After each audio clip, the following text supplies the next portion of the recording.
Guys welcome back to my YouTube channel. और आज की इस वीडियो में हम बात करने वाले हैं क्लास 9 चैप्टर नंबर 1 फिजिक्स का जिसके अंदर आज जो है वो डेंसिटी एंड वॉल्यूम दोनों को हम जो है वो अच्छे तरीके से पढ़ेंगे कि what is density and what is volume. सबसे पहले वॉल्यूम की डेफिनेशन लिखी हुई है कि amount of space occupied by substance. कोई भी सब्सटेंस हो मींस कोई भी चीज़ हो वो जो है वो जितनी स्पेस जो है वो कवर करेगी या जितनी स्पेस जो है वो अपनी मीन्स हम सिंधी में बोलते हैं वाला रहेगी, ऐसा आप बोल सकते हैं। आपको उर्दू में बताने कैसे बोलते हैं, जितनी भी स्पेस लेगी वो सही है, तो उसको बोलेंगे हम जो है वो क्या, वॉल्यूम। वॉल्यूम मीन्स कोई भी जो है वो सब्सटेंस है वो कितनी जगह जो है वो कवर करता है या जगह लेता है, तो उसको बोलते हैं वॉल्यूम। आई होप जो है वो समझ आ गया होगा। और वॉल्यूम का जो है वो यूनिट क्या है, यूनिट है मीटर क्यूब। सही है, 3 इसके ऊपर है मीन्स क्यूब, मीटर क्यूब क्या है, वॉल्यूम का जो है वो यूनिट है। उसके बाद डेंसिटी की जो है वो डेफिनेशन लिखी हुई है, कंपैक्टनेस ऑफ एनी सब्सटेंस। किसी भी सब्सटेंस के अंदर वो वहाँ पे जो मॉलिक्यूल्स हैं वो आपस में कितने मिले हुए हैं उसको बोलते हैं हम जो है वो डेंसिटी। डेंसिटी की डेफिनेशन और एक और है, वो ये कि जो है वो यहाँ से इस फार्मूला ये जो है ना, इससे डेफिनेशन वो बनती है। डेफिनेशन कुछ इस तरीके से है कि जो है वो कि एम जो है वो एम शो करता है मास ऑफ सब्सटेंस। कोई भी सब्सटेंस हो उसका जो है वो mass per unit volume is called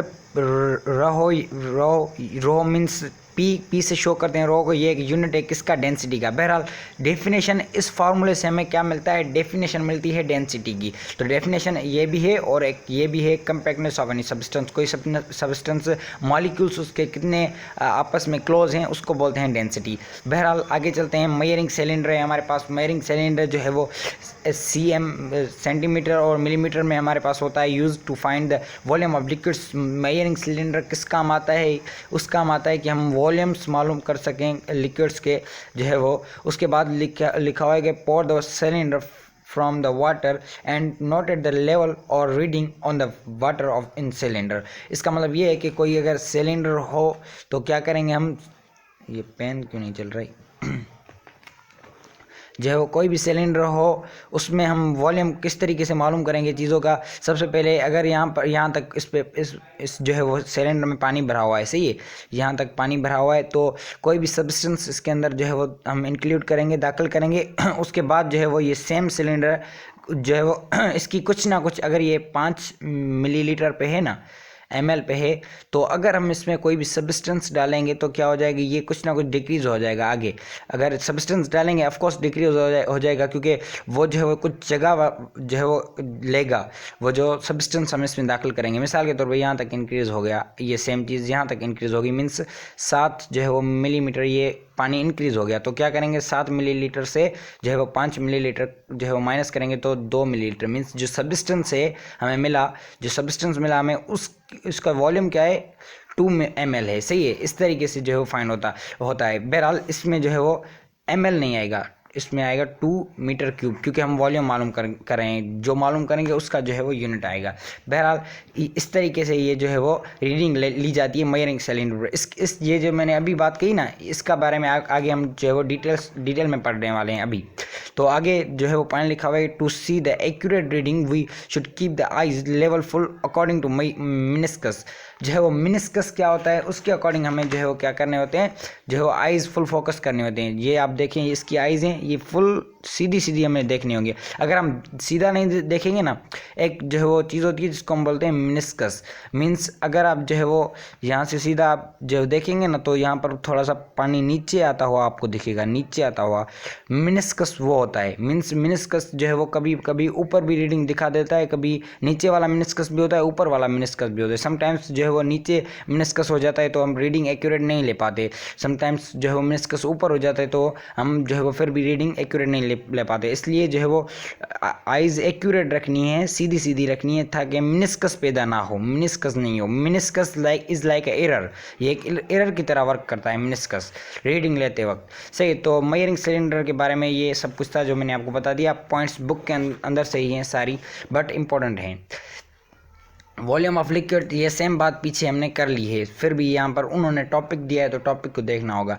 तो वो यहाँ पर लिखा हुआ है कि volume about a litre can be measured using a measuring cylinder. हमने पीछे ये बात कर ली है, सही। तो वॉल्यूम किसके लीटर्स में मिला होगा तो वो जो है वो मेजरिंग सिलेंडर के हेल्प से मालूम हो सकता है। उसके बाद लिखा हुआ है कि ml और cm³ स्केल मार्क्ड, ये जो है वो मेजरिंग सिलेंडर के अंदर ये दोनों होते हैं, सही है।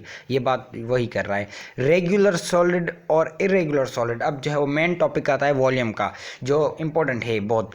रेगुलर सॉलिड और इरेगुलर सॉलिड का मतलब ये है कि कोई भी रेगुलर शेप हो, कोई भी रेगुलर शेप का सॉलिड हो, सॉलिड चीज़ हो, उसका वॉल्यूम किस तरीके से मालूम किया जाए।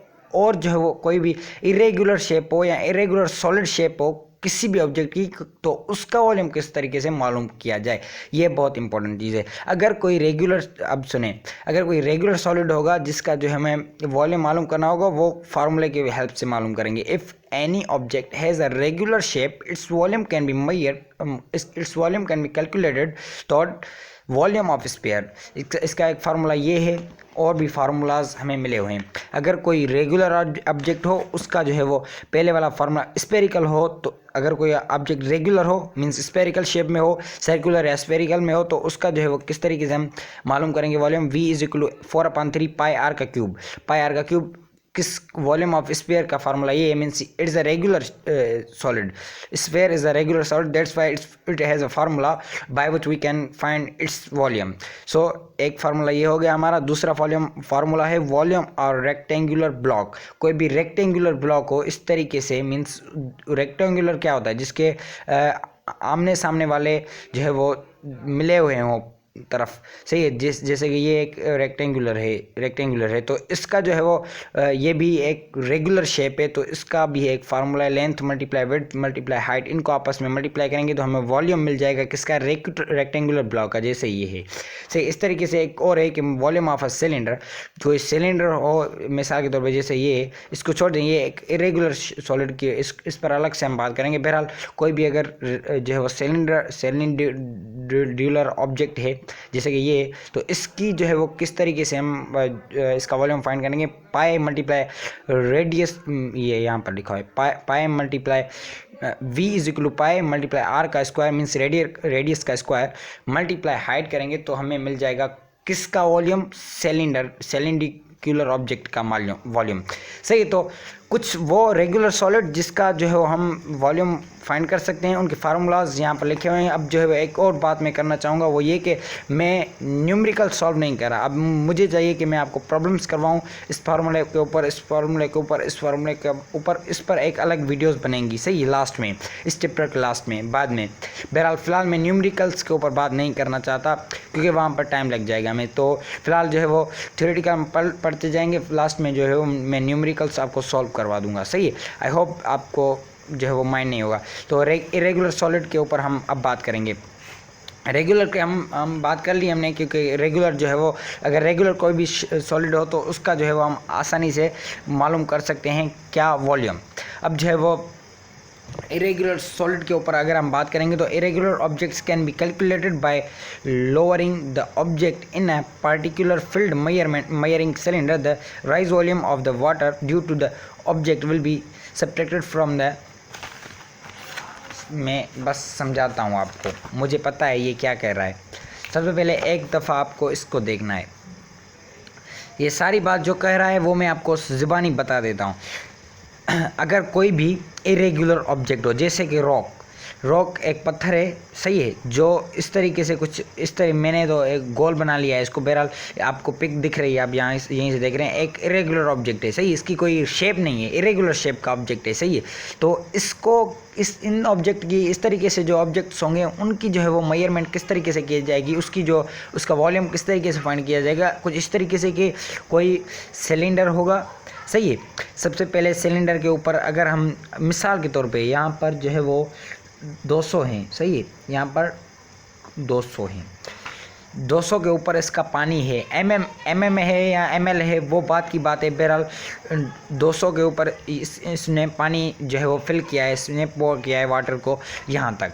अब जो है वो क्या करेंगे, ये इसके अंदर एंटर करेंगे। अगर हम किसी भी ऑब्जेक्ट जो है सिलेंड्रिकल ऑब्जेक्ट हो या कोई भी पानी वाली चीज़ हो, उसमें अगर कोई सॉलिड दाखिल करते हैं तो पानी इंक्रीज़ होता है, थोड़ा बहुत जो है वो पानी इंक्रीज़ होता है। जैसे आपने एक कहानी सुनी होगी, वो कहानी आपने कहानी सुनी होगी कि एक चूहा, बल्कि एक क्रो था जिसका जो है वो जिसको पानी की प्यास थी, तो कोई उसको एक मटका मिला जिसके अंदर पानी बहुत कम था। तो उसने क्या किया, कुछ इरेगुलर, इस रॉक की तरह कुछ इरेगुलर ऑब्जेक्ट्स लिए और जो है वो फिर उसके अंदर दाखिल किए उस मटके के अंदर। फिर वो जो है मटका पोर फुल हो गया, यहाँ तक आ गया। उसके बाद उसने पानी पिया और चला गया। तो वो एक छोटी सी कहानी है, आपको फिर भी कहीं पे भी मिल जाएगी। थ्रस्टी कौ के नाम से, थ्रस्टी कौ मैं यहाँ पर लिख लेता हूँ, आप जो है वो देखेंगे तो आपको ये टॉपिक क्लियर हो जाएगा। थ्रस्टी कौ, ये आप कहानी सर्च कर लें गूगल पे, व्हाट्सएप, बल्कि यूट्यूब पे आपको मिल जाएगी। बहरहाल हमें बात करनी थी यहाँ इस पे। तो सिलेंडिकुलर कोई भी ऑब्जेक्ट होगा, उसके अंदर अब जो है हम कोई भी जो है वो इरेगुलर ऑब्जेक्ट जिसकी हमें वॉल्यूम मालूम करना, वो इंक्लूड करना होगा, दाखिल करना होगा। उसके बाद जो है वो उसका पानी वॉल्यूम के अंदर जो सिलेंडर होगा उसके अंदर जो पानी पहले था उससे ज़्यादा इंक्रीज़ हो जाएगा। कुछ ना कुछ इंक्रीज़ होगा ही, क्योंकि ये भी कोई ना कोई जगह तो लेगा ना, ऑफकोर्स लेगा। तो जो इंक्रीज़ होगी जो चीज़ वो क्या, यहाँ तक अब जो है वो सेम एग्जांपल यहाँ पर दिया गया। यहाँ पर ये रॉक अगर हमने इसमें इंक्लूड की तो ये हो गया अब 300। तो क्या करेंगे अब जो है वो हम माइनस करेंगे पहली वाली, जो बाद में जो हमें जो वैल्यू मिली उससे पहली वाली वैल्यू को माइनस करेंगे। तो एक जो है 100 m³ मिल गया हमें, वॉल्यूम मिल गया किसका, इस रॉक का। ये जो पत्थर है, अब हम आसानी से बोल सकते हैं ये जो पत्थर है इसका वॉल्यूम कितना है, 100 m³ इसका वॉल्यूम है। सही है। तो इरेगुलर ऑब्जेक्ट्स का वॉल्यूम कुछ इस तरीके से फाइंड किया जाता है। बाद वाली वैल्यू से पहली वाली वैल्यू कट की जाती है, सब्ट्रैक्ट की जाती है। आई होप ये चीज़ आपको अच्छे से इरेगुलर और रेगुलर शेप वाली समझ आ गई होगी। आइए नेक्स्ट पर देखते हैं कि क्या है हमारे पास। तो अभी जो है हमारे पास डेंसिटी के हवाले से है कि mass of substance, M means mass of substance को किस सिंबल से शो किया जाता है, एम से। पर यूनिट वॉल्यूम मीन्स नीचे आ जाएगा कौन, वॉल्यूम, वी जिसे हम शो कर रहे हैं। जैसे कि ये तो मास ऑफ सब्सटेंस का फार्मूला है। बहरहाल डेंसिटी का फार्मूला हमने पीछे देखा, वो ये कि m is equal to P is equal to m/v। P क्या किसको शो करता है, डेंसिटी को। RHO रो को शो करता है, रो मीन्स डेंसिटी। सही है। तो बहरहाल जो है वो फार्मूला, ये फार्मूला भी है, डेफिनेशन भी है किसकी, डेंसिटी की। उसके बाद नीचे लिखा होगा it is denoted Greek letter P, ये P ग्रीक लेटर है, रो जिसे हम डेंसिटी को शो करते हैं। अभी मैंने पहले ही ये बात कर ली। ऐसा यूनिट ऑफ डेंसिटी का ऐसा यूनिट का है kg वॉल्यूम के ऊपर 3 मीन्स m के ऊपर क्यूब। बहरहाल ये इसका डेंसिटी का जो है वो ऐसा यूनिट है। उसके बाद जो है वो मयरिंग द डेंसिटी को किस तरीके से मयर किया जाता है वो चीज़ हमें देखनी है। और डेंसिटी के ऊपर भी जो है वो न्यूमेरिकल्स हैं, वो भी हम इंशाल्लाह सॉल्व करेंगे आगे जाकर। बहरहाल मयरिंग द डेंसिटी को किस तरीके से मयर किया जाता है, 2 ways टू मयर डेंसिटी, 2 तरीके होते हैं डेंसिटी को मालूम करने के लिए। और सबसे दूसरी बात कि 4 सेल्सियस एज अ रेफरेंस के तौर पर हम जो है वो टेम्परेचर क्या रखते हैं, 4 सेल्सियस डेंसिटी को मालूम करने के लिए। उसके बाद स्पेसिफिक ग्रेविटी है, gravity has no unit, it is a number whose value is same as that of the density in gram cubic metre. इसको ये कह रहा है कि नो यूनिट, जो स्पेसिफिक ग्रेविटी होती है उसको कोई यूनिट नहीं होता, उसकी वैल्यू जो है वो सेम होती है डेंसिटी वाली। डेंसिटी अब जो है वो रिलेटिव डेंसिटी, हम जो है वो इसका फार्मूला बुक के अंदर मिला हुआ है कि रिलेटिव डेंसिटी क्या होती है, डेंसिटी ऑफ सब्सटेंस, कोई भी सब्सटेंस हो उसकी डेंसिटी, उसके बाद रिलेटिव डेंसिटी को और बोला जाता है स्पेसिफिक ग्रेविटी। सही है, सेम बात है दोनों। तो रिलेटिव डेंसिटी किस तरीके से फाइंड की जाती है, या उसका फॉर्मूला क्या है, density of substance, density of water. Density of substance upon density of water is equal to relative density. Relative density का ये जस्ट फार्मूला है हमारे बुक के अंदर, इसलिए मैंने भी लिख लिया है और आपको भी मैं बता रहा हूँ, सही है। बाकी इसका कोई जो है वो खास नहीं है। बहरहाल density, measuring the density, what is density, volume क्या है, इरेगुलर सॉलिड क्या है, वो सब चीज़ें हमने जो है आज की इस वीडियो में डिस्कस कर ली। आई होप आपको जो भी चीज़ें समझाई वो अच्छी तरीके से समझ आ गई होगी और कोई भी डाउट नहीं रहा होगा वॉल्यूम एंड डेंसिटी में। बाकी रही बात न्यूमेरिकल्स की, इंशाल्लाह जल्दी हम उनको भी सॉल्व करेंगे। मिलेंगे किसी नेक्स्ट वीडियो में, तब तक के लिए अपना ख्याल रहेगा, बने रहेगा चैनल के साथ। See you in the next video.